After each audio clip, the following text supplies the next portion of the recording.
Good evening. I'm Jeff Bennett. Amna Nawaz is on assignment. On the NewsHour tonight, President Trump extends his self-imposed deadline after threatening to wipe out Iran's entire civilization. The civilian death toll rises in Lebanon, a country caught in the wider war as Israel expands its airstrikes and ground operations. We don't know what to do. We are so tired, especially us, those suffering from sickness. We are exhausted. We can't sleep because of the sound of the warplanes. And women in the U.S. struggle to obtain treatment for menopause symptoms after a change in FDA labeling.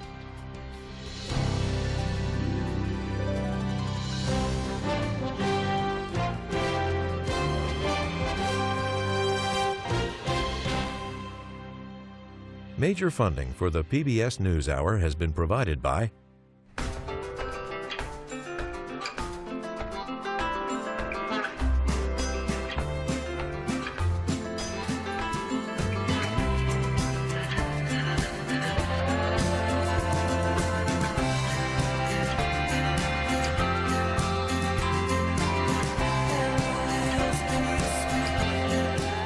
moving our economy for 160 years. BNSF, the engine that connects us. Certified financial planner professionals are proud to support PBS News Hour. CFP professionals are committed to acting in their clients' best interest. More information at letsmakeaplan.org.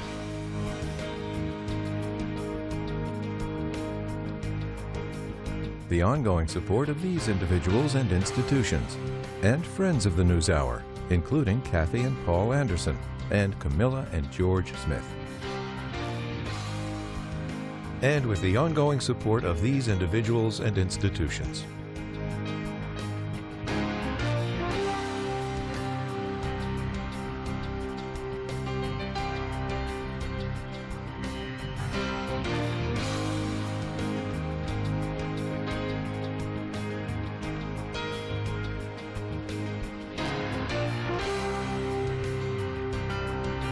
This program was made possible by the contributions to your PBS station from viewers like you. Thank you.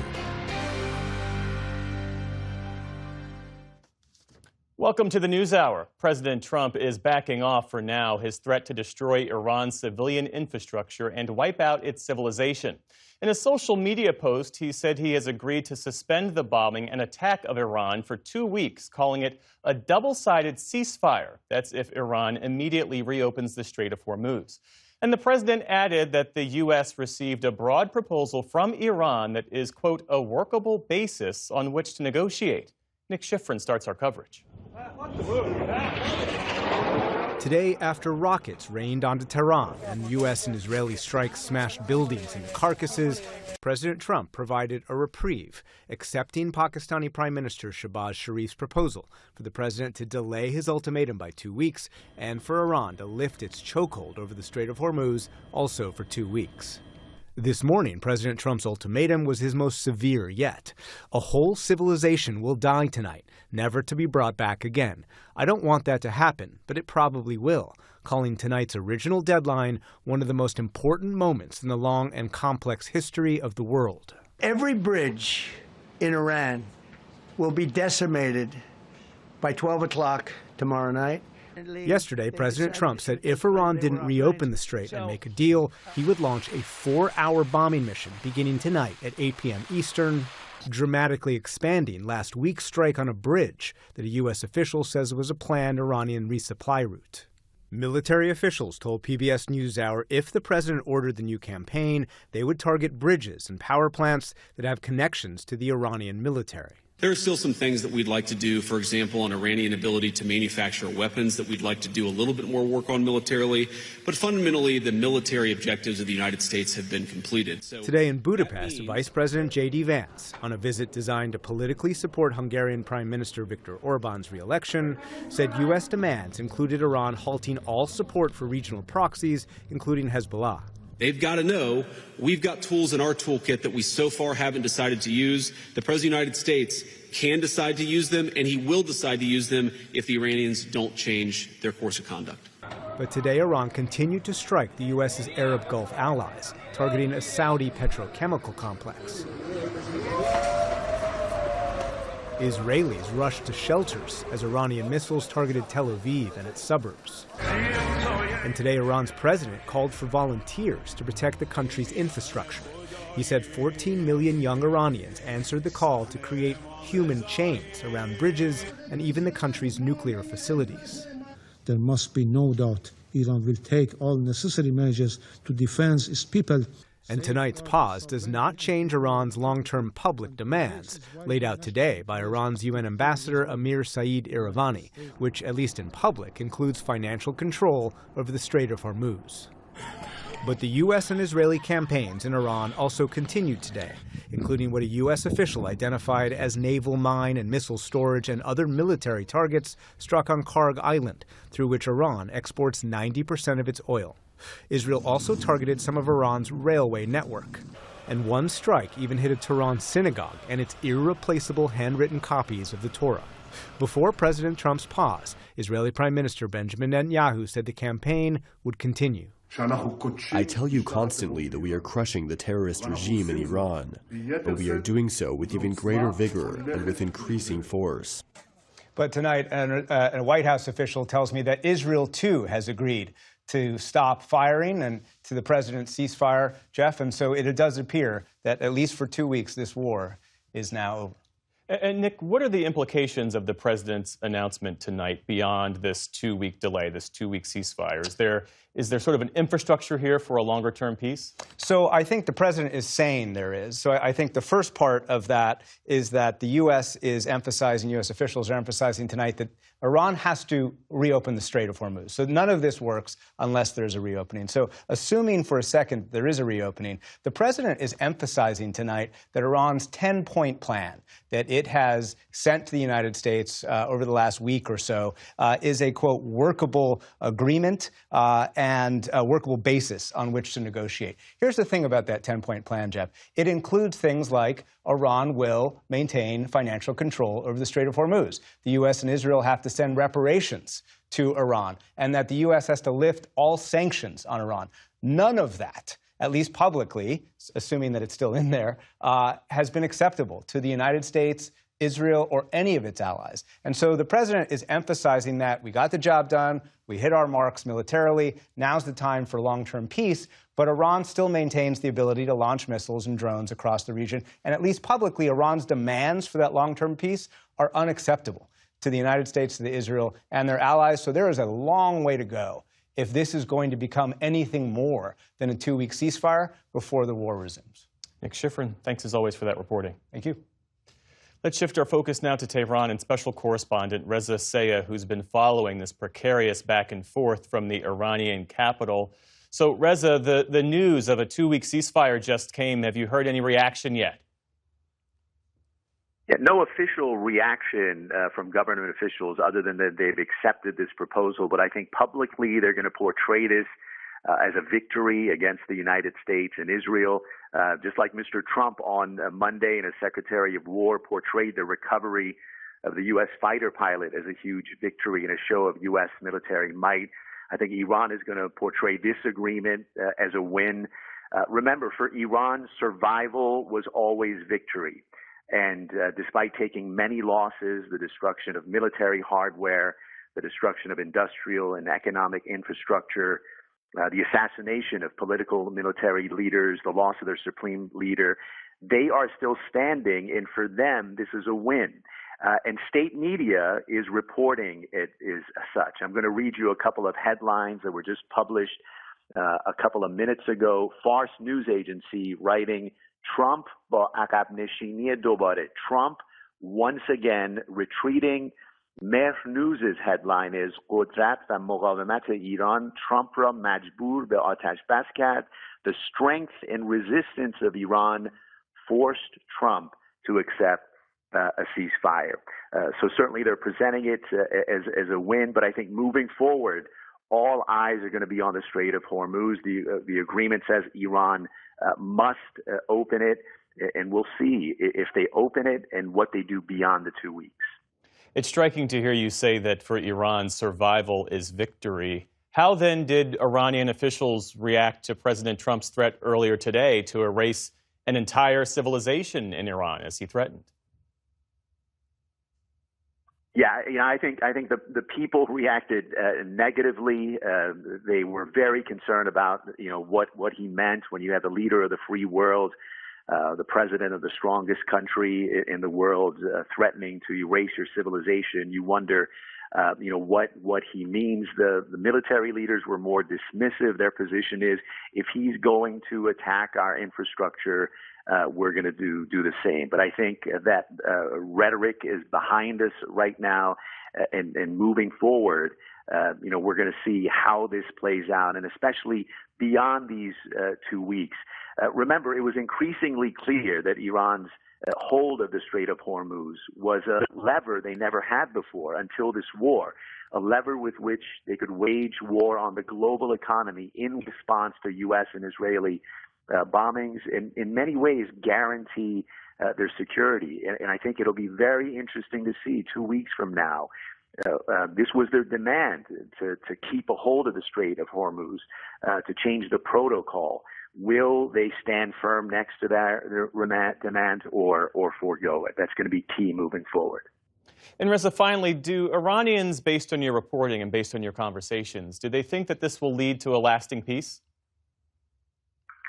I think it's too early. I think my impression is most Iranians are going to be relieved that 7 weeks of being bombed is over, that they can take a breath, that they can rest. But in the past 47 years, they haven't been able to rest much. It's been 47 years where they've faced a brutal government and pressure, sanctions, and 2 wars facing the United States and Israel. So I think they're going to be able to take a breath, exhale for a couple of weeks, and we'll see what unfolds, after this 2-week ceasefire, and if the peace is sustained or we're back to conflict and hostilities.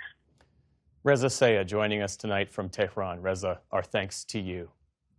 Well, for perspective now, we turn to Alan Ayer. He served in the U.S. government for 4 decades and was part of the Obama administration's negotiating team for the Iran nuclear deal, which President Trump pulled out of back in 2018. He's now at the Middle East Institute.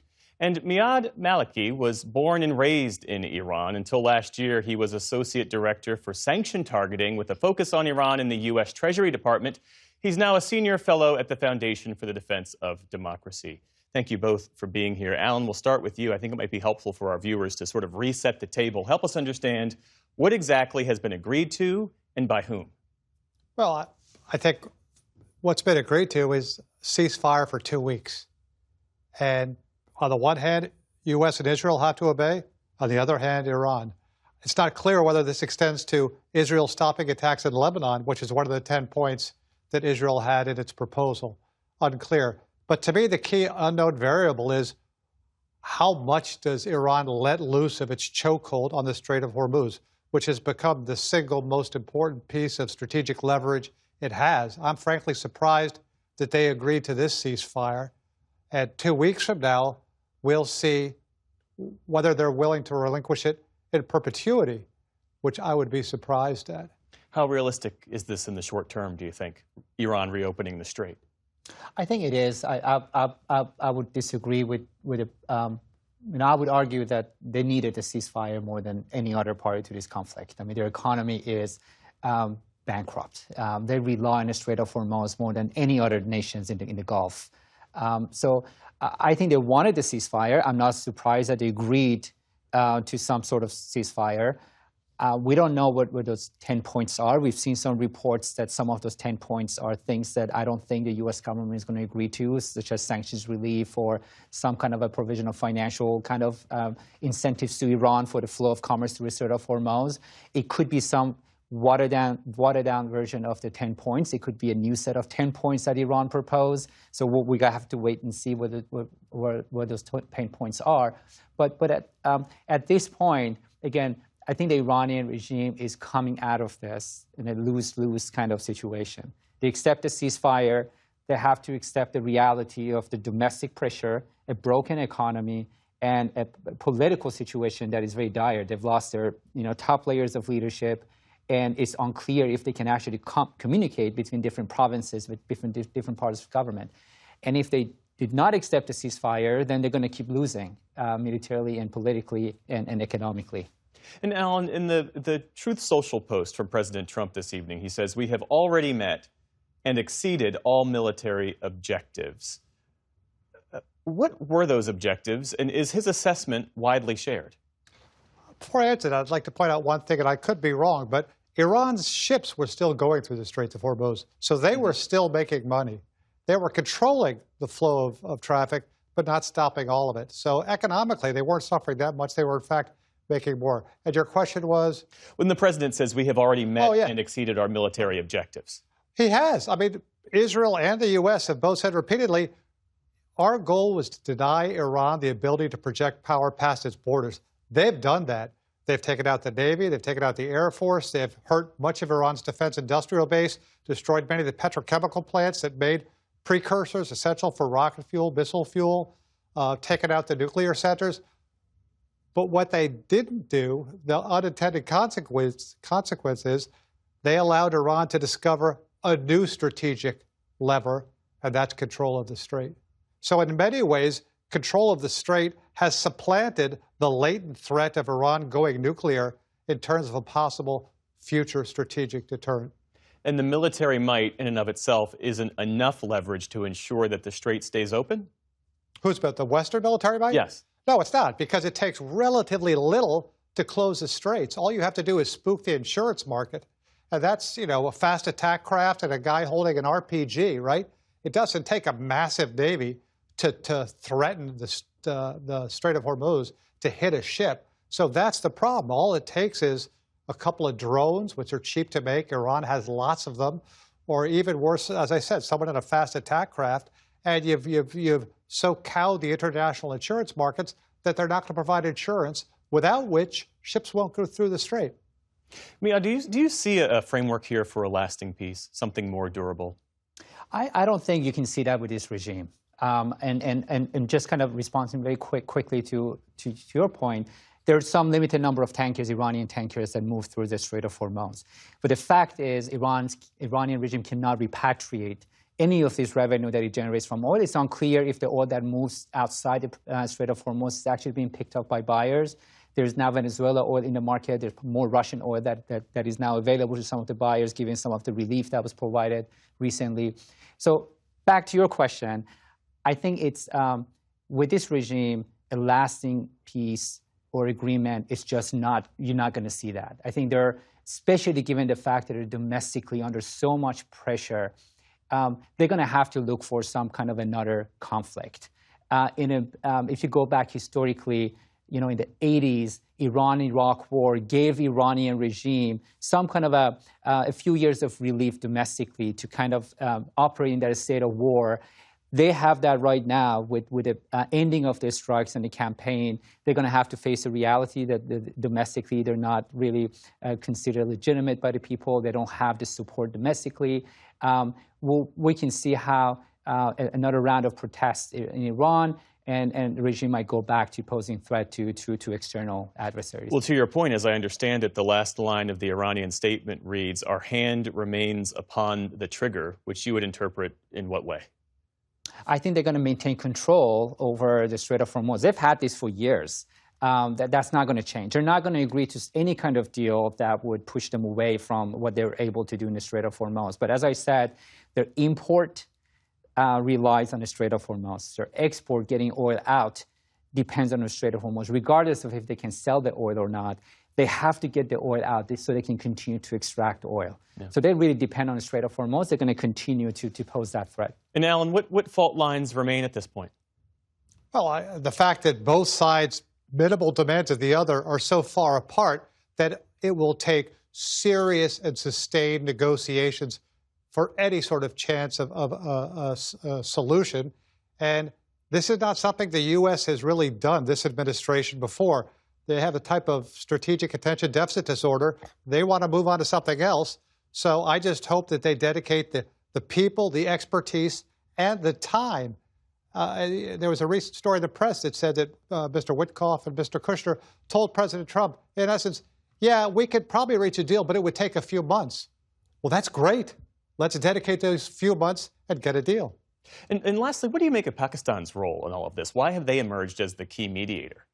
Well, there were 7 countries trying to mediate. There was Pakistan, Egypt, Turkey, Qatar, and Oman. That's 5, sorry. They did a great job. I mean, to a large extent, any country that has the minimal mutual relations with the U.S. and Iran would suffice. Pakistan did the job. I mean, what matters is partly who's mediating, but more importantly, the message is being passed, not the tube they're being passed in. So I commend Pakistan for doing a great job, but the key roles are not going to be whoever mediates. And ideally, I'd like no mediation. I'd like both sides talking to each other. That's what we did in the JCPOA, not 2 or 3 hours every couple of weeks, all day, every day, until you reach an agreement. Alan Ayer, Miad Maliki, thank you both for your insights and perspectives. Thank you.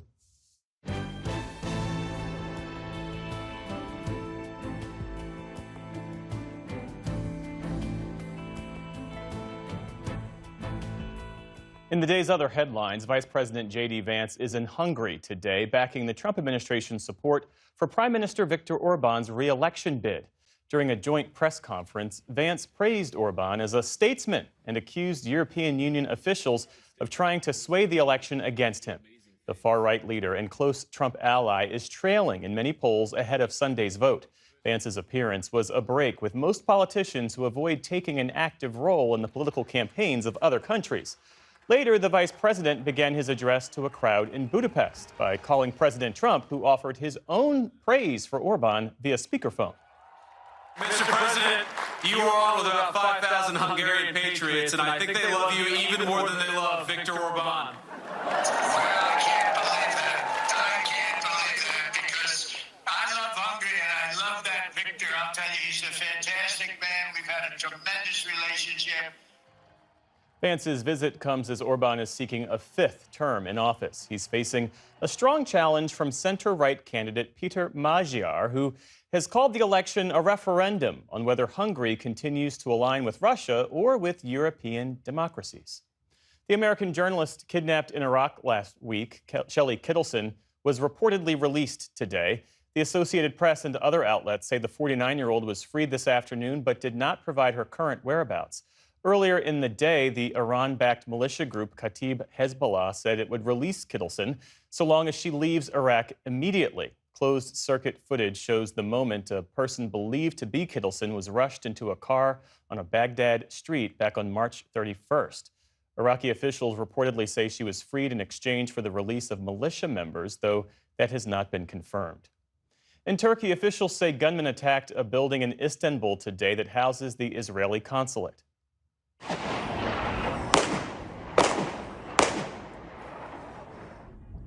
Eyewitness video shows one of the gunmen wearing a brown backpack exchanging gunfire with police. One suspect was killed in the shootout and 2 others wounded. 2 police officers also suffered minor injuries. Turkey's interior minister says at least one of the attackers was linked to a group that he said was, quote, exploiting religion without naming the organization. The Islamic State group has carried out attacks in Turkey in recent years. An investigation is underway. The British government is blocking the rapper formerly known as Kanye West from entering the UK, citing his history of anti-Semitic statements.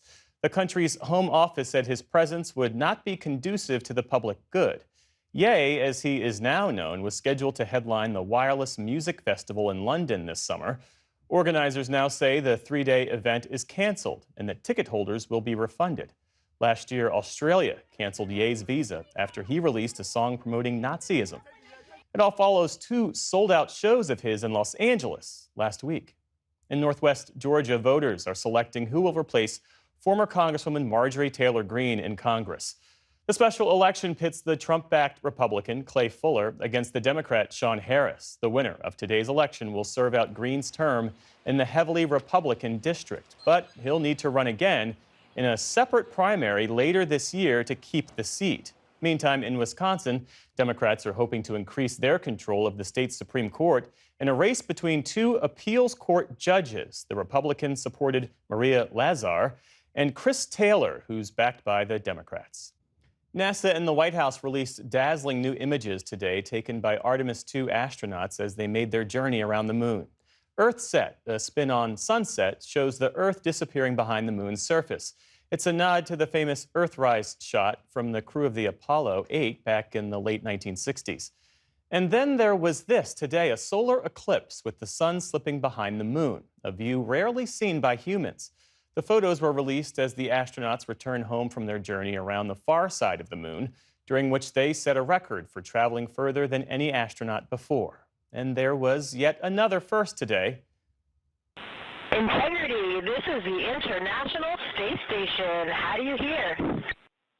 Houston's Mission Control arranged a radio link-up between the Artemis II astronauts and the crew at the International Space Station. It was the first such moonship-to-spaceship radio link-up in history since the previous Apollo missions took place before the space station was built. On Wall Street today, stocks ended mixed amid uncertainty over President Trump's Iran deadline. The Dow Jones Industrial Average slipped 85 points on the day. The Nasdaq managed a slight gain of about 20 points. The S&P 500 also shook off earlier losses to end slightly higher. Still to come on the NewsHour, what's becoming the signature injury among American soldiers in the war with Iran. Heightened demand creates a shortage of hormone therapy used by women for menopause symptoms. And author Patrick Radden Keefe joins our PBS News podcast to discuss his newest true crime story. This is the PBS News Hour from the David M. Rubenstein studio at WETA in Washington, headquarters of PBS News. On Easter Sunday, Israel carried out a fresh wave of airstrikes on Lebanon's capital, Beirut. At least 11 people were killed across the country that day, with dozens more injured. Israel says it's targeting the Iran-backed militant group Hezbollah. The total death toll in Lebanon has reportedly now exceeded 1,500. The southern city of Tyre also came under Israeli fire on Sunday. Tyre, like much of Lebanon's south, has been placed under forced evacuation orders by the Israeli army. Special correspondent Simona Foltine and videographer Adrian Hartrick traveled to Tyre and have this report. 63-year-old Mirvat Arnaout is living through Israel's fifth war with Lebanon, but this is the closest it has felt to home. At 8 in the morning, our neighbors woke us up. We got up, still dressed in our pajamas, and we left the house. We went down to the seaside. Then the strike came at 2:10 p.m. You see, the clock has stood still since then. This is the airstrike on Tyre's old city that hit the building next to Mirvat's. The blast was so powerful it blew a hole into her kitchen and bedroom. When she came back home, she found pieces of shrapnel among her broken furniture. We are shocked. We don't know what to do. We are so tired, especially us, those suffering from sickness. We are exhausted. We can't sleep because of the sound of the warplanes. In a statement to the NewsHour, the IDF said it was targeting a Hezbollah weapons storage facility, but this was a residential building. Mirvat knows the two families who live there and says neither had links with the Shia militant group. The building has 2 floors. The house of Sheriff Radden and the house of Yunus on the ground floor. I know them. We are neighbors and close friends. Tyre is a historic coastal city founded by the Phoenicians almost 5,000 years ago. Its ancient ruins designated as a UNESCO World Heritage Site. But now, the tourist destination has earned a more sinister distinction. It's among dozens of towns and villages in southern Lebanon placed under forced evacuation orders by the Israeli army, which has told residents to flee. Mirvat and her sister have decided to stay. We were raised here. We have aged here. Our house and our land is here in Tyre. Lebanon is our country. And now they want to occupy us? That occupation has already begun. IDF ground troops have advanced around 5 miles into Lebanese territory and have taken hills just south of Tyre, battling with Hezbollah fighters who are trying to slow their advance. Last week, Israel's defense minister Israel Katz said the IDF will occupy Lebanon up to the Litani, a river that runs around 20 miles north of its border. At the end of the operation, the IDF will establish itself in a security zone inside Lebanon, on a defensive line against anti-tank missiles, and will maintain security control over the entire area up to the Litani. That area accounts for almost 10% of Lebanon's territory and would include Tyre. As part of these plans to occupy the south, Israel has destroyed at least 7 bridges spanning the Litani. This is the coastal highway, the main artery connecting Lebanon south with the rest of the country. That's a Lebanese army checkpoint right behind me. And in front of me is one of the bridges that was destroyed in an Israeli strike. Now, Israel claims that the destruction of bridges like these served to prevent Hezbollah fighters and weapons from reaching the border. But in reality, what it has done is to isolate the south and impede the movement of civilians. Only one bridge is left to connect Tyre to the rest of the country. The town's deputy mayor, Alwan Sharafuddin, is preparing for the worst. There's fear that if that last remaining bridge is targeted, we are headed towards a humanitarian catastrophe because our current provisions only last for about a week. The flow of aid has been reduced to a trickle after Israel killed 3 UN peacekeepers and 54 Lebanese first responders in the past month. The problem is that the supply convoys that used to come from international agencies are not getting Israeli permission to cross. If they don't receive Israeli assurances that they won't be struck, there won't be any aid coming. Around 15% of Tyre's 60,000 residents remain, in addition to 17,000 people who have fled towns and villages that have already fallen into Israeli hands. Some have found refuge in schools like these. Khadija and Nami are from the border village of Blida, now occupied by the IDF. They show me videos of their 2 houses, both of which were destroyed during the previous war back in 2024. One house had 3 floors, the other one had 2. Both are gone. It's all messed up. The furniture inside is gone. I have nothing left. When a ceasefire was signed at the end of 2024, the family hoped they could slowly rebuild. I put up solar panels because there was no electricity. I brought a water tank. I had fixed up one room. Things were going okay, but then the war started again. Many Shia Muslims in Lebanon's south support the resistance, which is what Hezbollah is called here. With the Lebanese army withdrawing, they see the group as their only protector against Israel's invasion. The resistance is doing a good job and they won't stand down. They won't let them occupy the country. Do you have any hope that you can go back? God willing, we will go back, and we will rebuild and make it more beautiful. May God protect those young men. We want to go back to our land, even if it's destroyed, even if we have to set up a tent. That's our goal. But Israel has no intention to allow civilians like Nami and Khadija to return. Defense Minister Katz has vowed to replicate Israel's Gaza doctrine in Lebanon. All houses in villages near the border in Lebanon will be destroyed, according to the model of Rafah and Beit Hanun in Gaza, to remove once and for all the threats near the border to northern residents. The IDF has already begun to make good on these promises.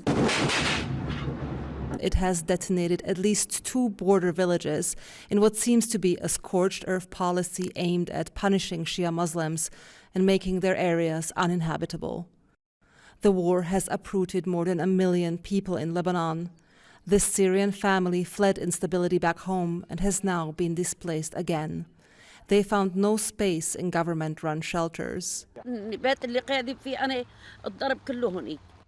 The house we were living in was destroyed. There's no space for us. They've registered us, but there's no space. We are living by the grace of God. The tarps offer little protection from the rain and cold, let alone from Israeli bombs, but the family feels they have nowhere else to go. Where in the north should we go? They won't take us. Should we go back to Syria? There's no money. Many of those left in Tyre are sick, elderly, or lack the means to leave. But for others, the decision to remain is a political statement underpinned by a desire to stay on their land until the end. For the PBS News Hour, I'm Simona Faltin in Tyre, southern Lebanon. And tomorrow we'll have a report from Israel where people have been marking the Passover and Easter holidays under the shadow of war. More than 350 U.S. service members have been injured since military action against Iran began in late February. And U.S. Central Command says the vast majority of those injuries are TBIs, or traumatic brain injuries. Our Liz Landers is here with more. Traumatic brain injuries have become the defining injury of post-9/11 conflicts in Iraq, Afghanistan, and now in Iran. And while many service members are able to return to duty, the symptoms of TBI can often linger for years or even a lifetime. Joining us now is Jana Mosseri Brooks, who has studied combat-related traumatic brain injuries for years. She's a professor at NYU in the College of Nursing. Jana, thank you so much for joining NewsHour. Thanks for having me.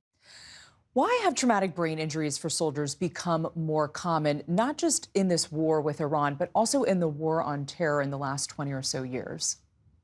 I think there's a number of factors for that. One is that the type of warfare has changed, where it moved to the urban environment, where service members were experiencing a lot more IEDs and EFPs that caused the blast overpressure injury to their brains. Also, we have such strong armor that I think previous service members would have not survived some of the blasts that our current service members have survived, and they've walked away alive, but with traumatic brain injuries from the blasts. TBI is sometimes called an invisible wound. What are some of the effects or symptoms of traumatic brain injuries? So there's many wide-ranging effects, and they are somewhat individual to the person who experienced it. But common symptoms include headaches, ringing in the ears, visual changes, sleep disturbances, impulse or memory challenges, difficulty concentrating. And there's a range of symptoms that are actually fairly, from head to toe for these service members. Why is it getting easier for the military and medical professionals to recognize and diagnose traumatic brain injuries? I think it's easier because if we look at it through a neuroscience lens instead of a psychological lens, then we can use mechanism of injury to diagnose these injuries, which we do in emergency and trauma medicine all the time. We know from science that being in or near a blast causes a concussion injury, and so by mechanism alone, we can diagnose these injuries. You have championed the Purple Heart being awarded to service members with TBI. Why is that so important, do you think? It's so important because my studies show that it actually lowers suicide risk to be given that official recognition of a combat injury. And what I found through my study is that those who received the Purple Heart for their combat-related brain injury felt like the Purple Heart validated their uniquely invisible injury and helped them to receive care for their injury. And again, I found in my study that it lowered their suicide risk.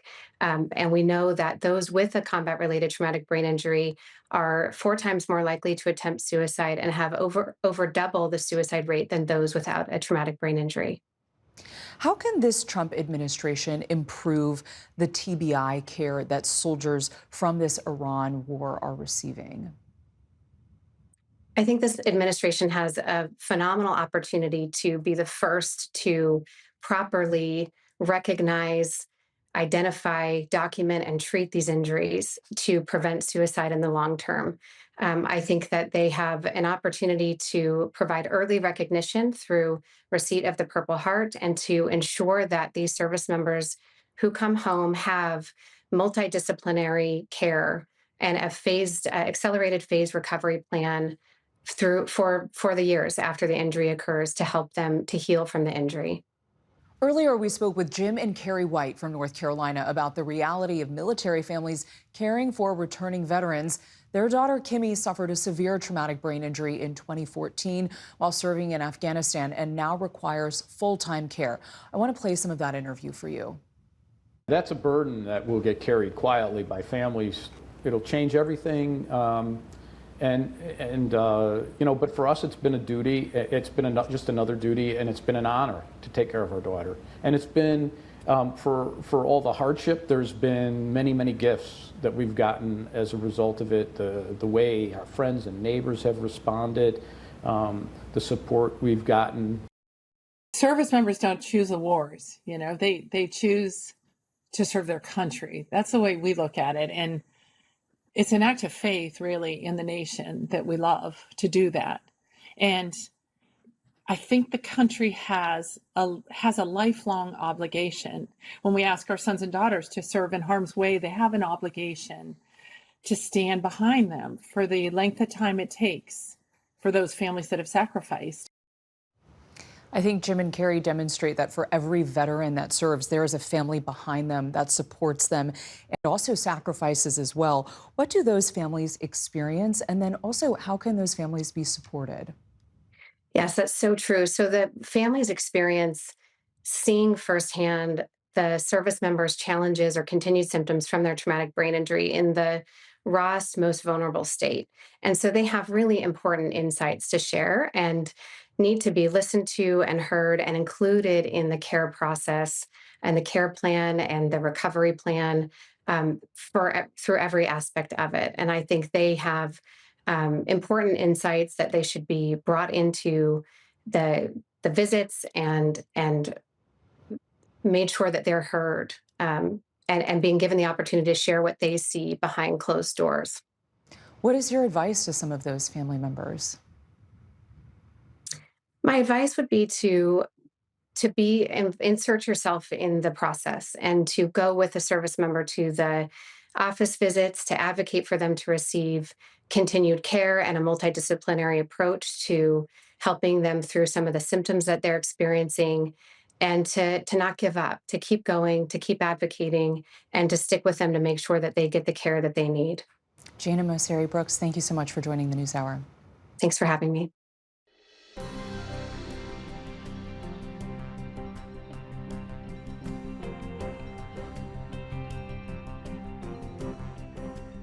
More women are seeking treatment for symptoms of menopause and perimenopause, driving a shortage of estrogen patches, one of the most commonly used forms of hormone therapy. As Stephanie Tsai reports, manufacturers are struggling to keep up with demand, leaving many women to manage a range of difficult symptoms with little relief in sight. Jeff, while there are multiple reasons for the shortage, rising demand is at least partly to blame. The popularity of estrogen patches has been surging for several years, and awareness has grown since last year when the Food and Drug Administration lifted a 20-year-old black box warning on estrogen that overstated the risks of hormone therapy. We spoke to women across the country who are impacted by the shortage. Here's some of what they told us. Hi, my name is Nicole Stark, and I've been on a HRT patch since April of 2025. I had originally talked with my doctor, like I said, back in April. She thought it was a good idea for me then to try something out as a very low dose. The very first time I put that prescription through, no issue, totally fine. She had put me through for a 3-month trial and I checked back in with her. It was at that second refill or the first refill at that point that I kind of knew that something was going to be up. My name is Trevia Vance, and I have only been using the patch for 6 months. Because the patch is new, for me, missing was a problem.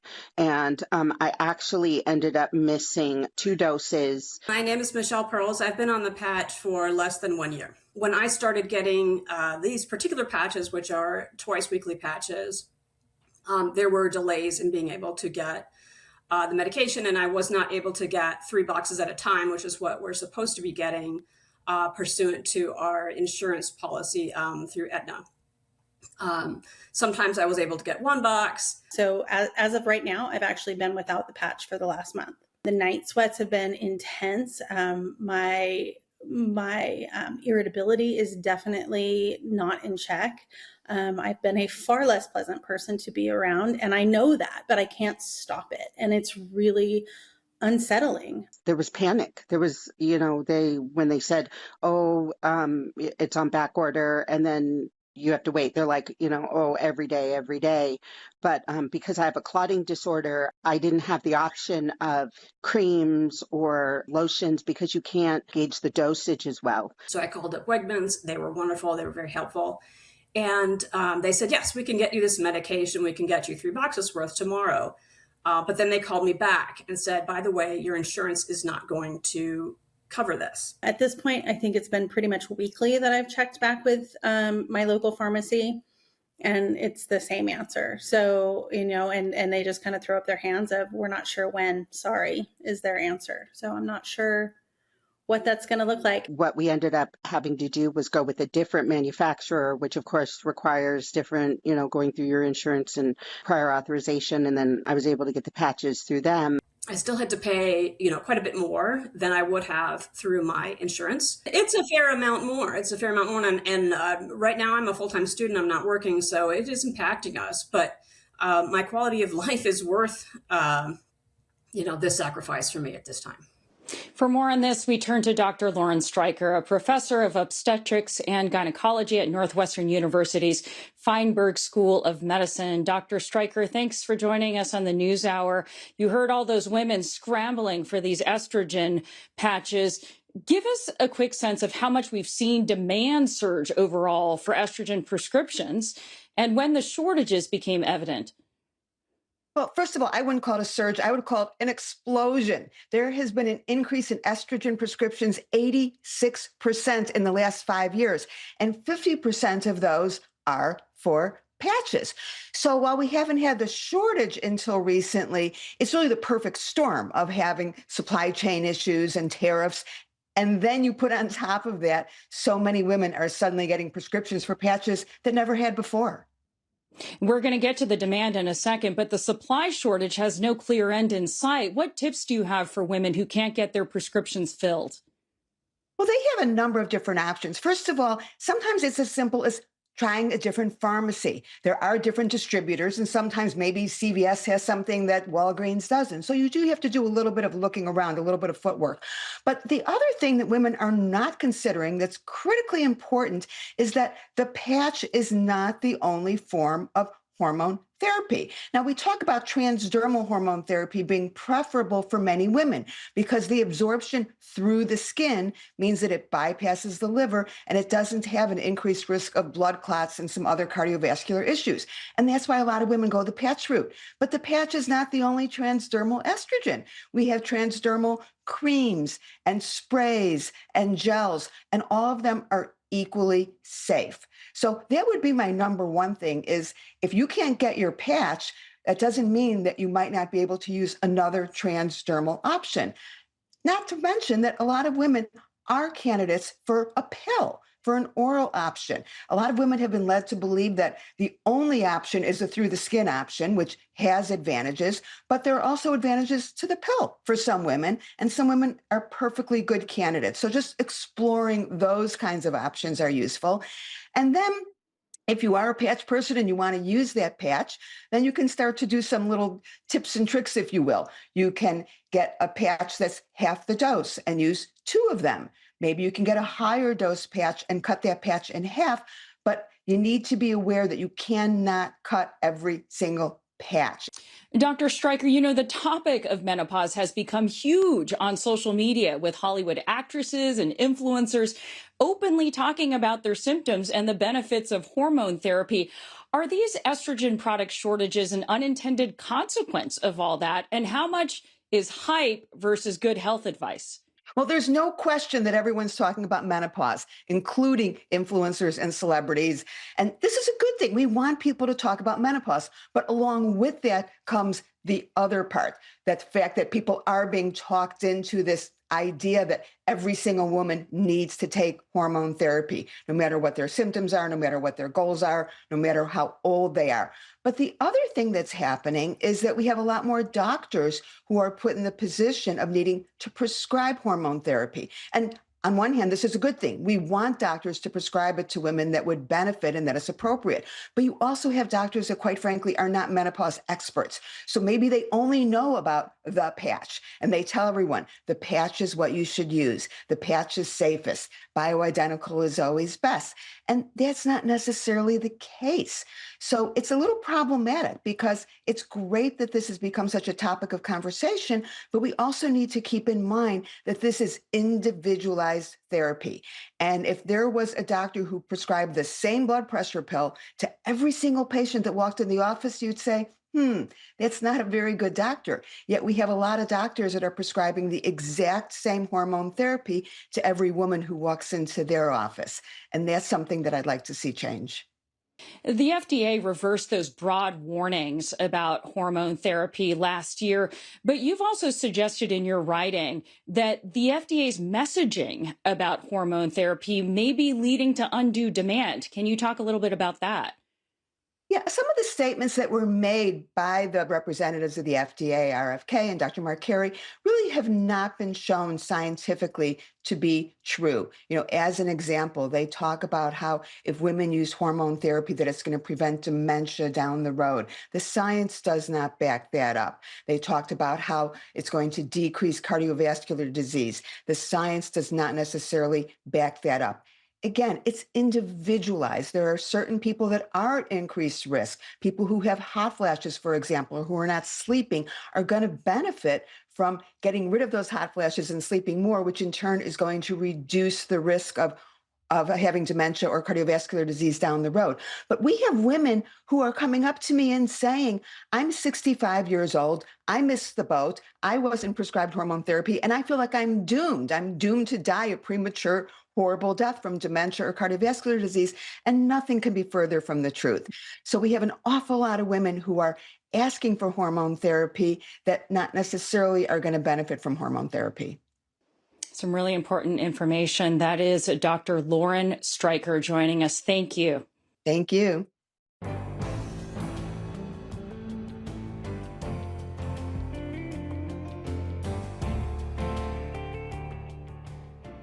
Patrick Radden Keefe is the author behind multiple nonfiction bestsellers. The New Yorker staff writer's latest book, London Falling, is about the mysterious 2019 death of teenager Zach Bretler and his secret life.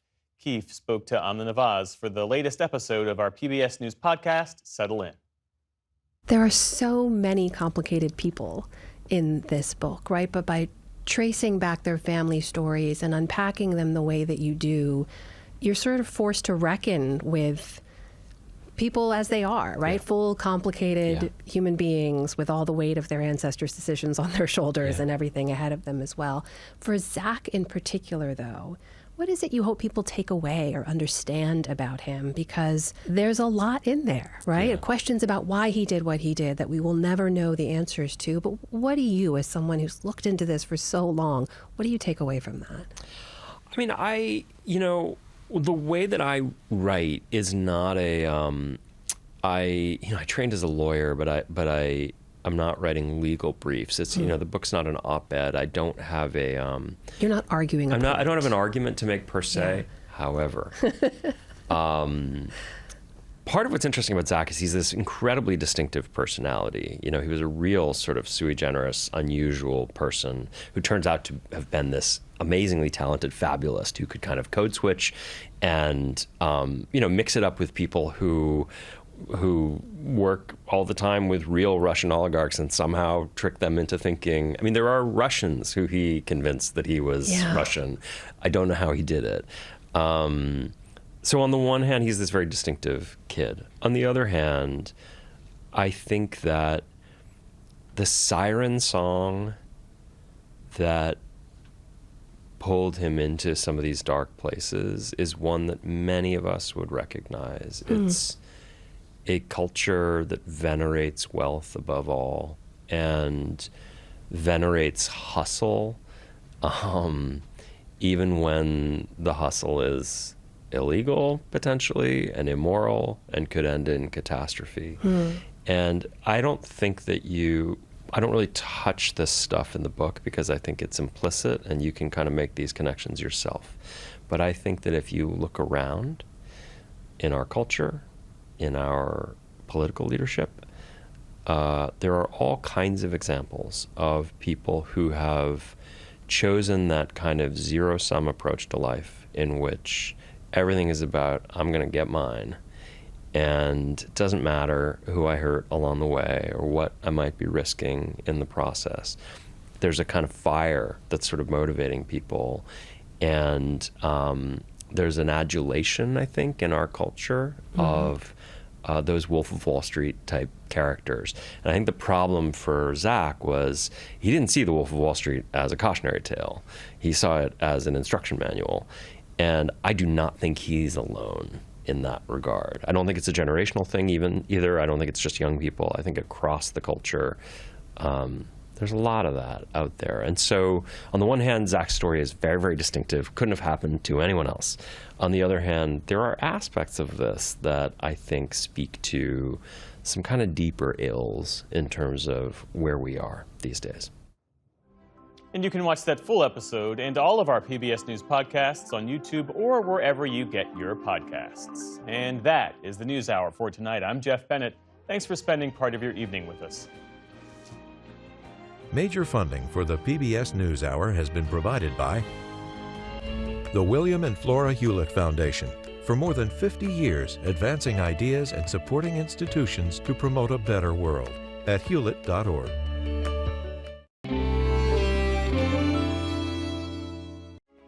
The Charles F. Kettering Foundation, working to advance inclusive democracies. Learn more at kettering.org. Certified financial planner professionals are proud to support PBS NewsHour. CFP professionals are committed to acting in their clients' best interest. More information at letsmakeaplan.org. The Gordon and Betty Moore Foundation, established to create positive outcomes for future generations. Friends of the NewsHour, including Nell, Martha, and Mary Minow, in honor of the life and legacy of their parents, Newton and Josephine Baskin Minow, and Julie and Robin Powell, through Fidelity Charitable. Carnegie Corporation of New York, working to reduce political polarization through philanthropic support for education, democracy, and peace. More information at carnegie.org.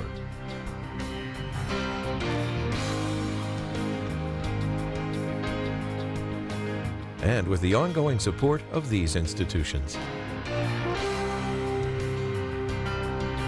This program was made possible by the contributions to your PBS station from viewers like you.